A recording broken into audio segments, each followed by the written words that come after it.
That was good.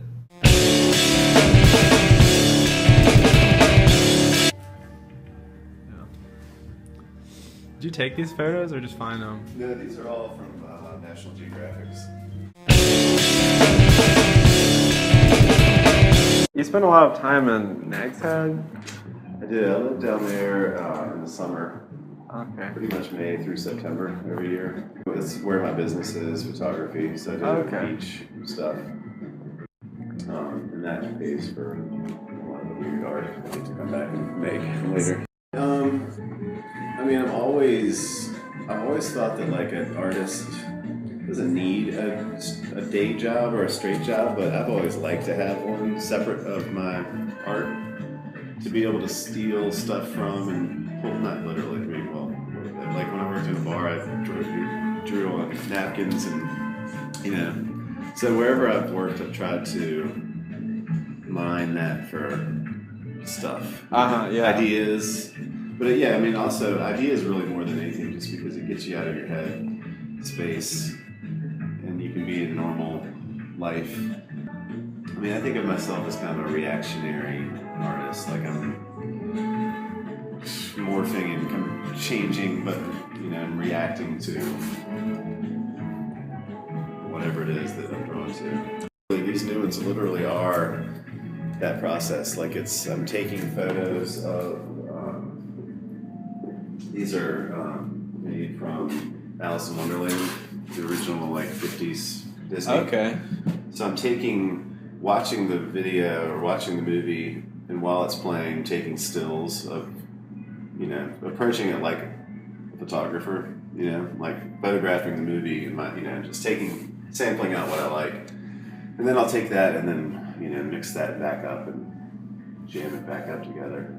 So Gotcha. It's kind of a literal way to approach the way I think about all the art. I mean, I really am excited about new technology because I came from, you know, I'm 40, so I grew up in a somewhat non-technological age, so I feel like I really appreciate it, you know, like to me, having 20,000 songs on an iPod is still just blows my mind, you know, like it's really insane. And the whole digital thing is crazy because I feel like it equalizes all the mediums. So if everything's going through this sieve at the end of the day and back into ones and zeros, whether it's a photograph or a song or, you know, a movie, it's all equalized by the format, which is, you know, ones and zeros and digital. So I think it's freed me up thinking of, like, you know, myself as a painter or a photographer or somebody that makes music or movies, or it's that same, you know, the medium is all the same. It's all just information. Really to be able to kind of leap off and go and take some risks. Once I get to a stage that I think is decent, I'll stop and save it, and then and that's really the kind of the allure of the iPad and iPhone stuff. One, the first thing being that it's, you know, finger painting with pixels, which is really awesome to me. It's got to be, you know, the disconnect with a lot of digital stuff or computer drawing is that it's not, you know, it doesn't feel organic or it's not body related. It's kind of, you know, you've got your pen or your mouse and it's all disconnected, but like to touch something and move it. One of my, you know, critiques on a lot of new art is that it seems like a lot of things are kind of one-liner, like it's a gimmick. You know, like there's the guy that makes paintings out of coffee cups, or, you know, the artist that uses M&Ms, or, you know, but the subject, like the subject matter really doesn't hold up. You know, it's just that it's this new media approach, like it's crazy that you can do this with that. I think we're kind of in this phase where we're just really kind of fascinated with the technology itself. It's like the first time you pick up a microphone, you just want to like yell into it and make weird noises, you know, instead of sing a really cool song. You know, I think we're still at the very, beginning of that kind of relationship with it. But so like I don't want the iPad drawings to be really about, it's crazy that you can do that on an iPad idea. Like it has to go back to me, like it has to hold its weight as a, if you didn't know how it was made. And the other thing I like about these is the format is consistent, which is partly why I've been painting on the same like 4x4 foot pieces of wood for 15 years. Is that I'm not trying to rethink the presentation. Like I know that format is standard and it's what I can do with that.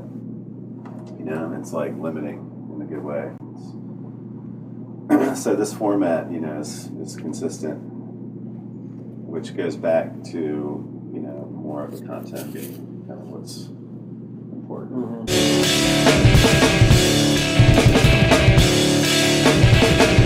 Probably my biggest influence would be nature, playing around in the woods when I was little. It still is, so, all the structure and all the, symmetry is a big thing with me, off and on, kind of bilateral symmetry.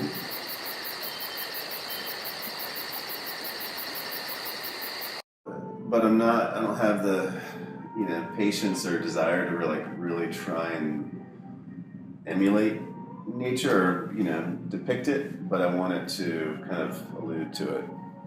And I think that's in itself like a natural, I'd rather become a part of a natural process than try and, fool somebody into thinking I can make something natural. But I've really ever considered myself an artist since I was 5 or 6. And my, early influences and still are big influences, or has been movies, and TV.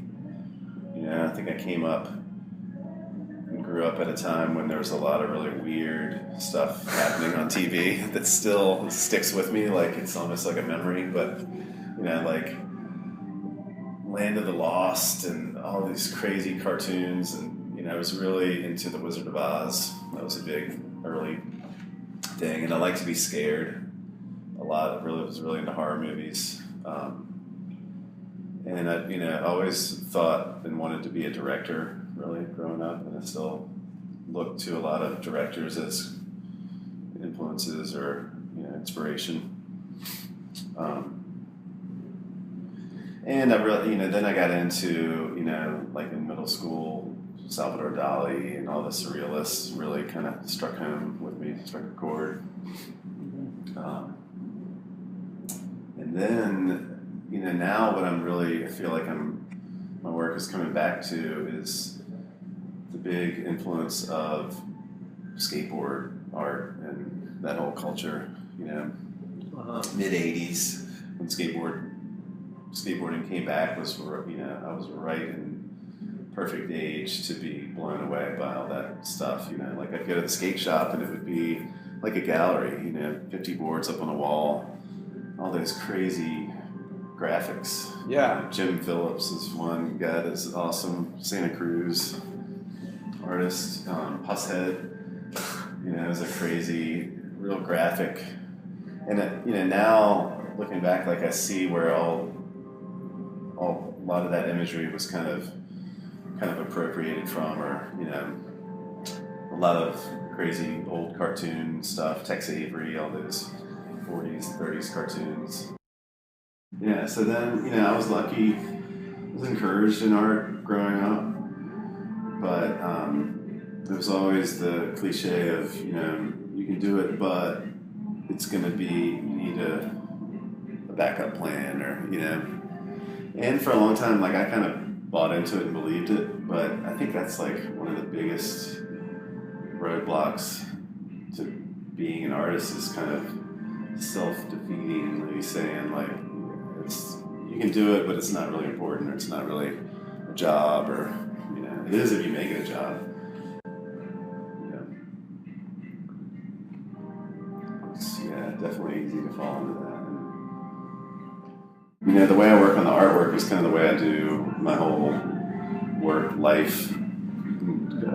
Get a lot of stuff running at once and kind of multitask it, and so I feel like I'm accomplishing something all the time.